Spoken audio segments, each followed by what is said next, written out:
En la cima del cerro miramos al popo, pero en las calles el smog y los globos, escuchando corridos con banda de fondo, nuevos influencers vendiendo su combo. Prohíben la música, cultura censurada, con eventos masivos la gente está controlada. Nos quieren moldear, pero aquí resistimos, con cumbias en las plazas las reglas rompimos. ¿Qué va a pasar? ¿Qué va a suceder? Quiero entender por qué tanto que perder. Modulan el deseo, restringen la creación, pero en Cholula Town seguimos en revolución.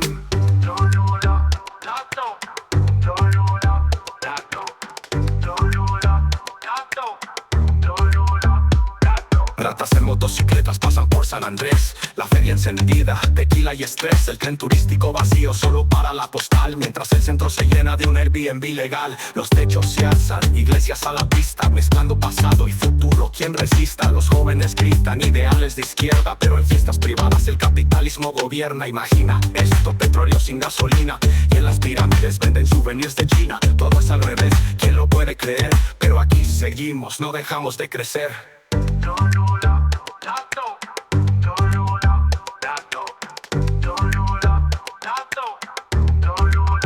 Ya, con tantas mentiras mi voz se alimenta, y entre corruptos mi historia se acrecenta. Nos ven diferentes pero no somos ciegos, el camino es desigual pero damos pelea a fuego. Educación limitada, nos niegan el pasado, y mientras dan excusas seguimos olvidados. El jefe de la iglesia vive con opulencia, el pueblo atrapado en miseria y delincuencia. En Cholula Town el sueño es constante, el profeta lo dijo, resistir es importante. Aquí las raíces en este ombligo global, reconocemos lo nuestro, lo esencial.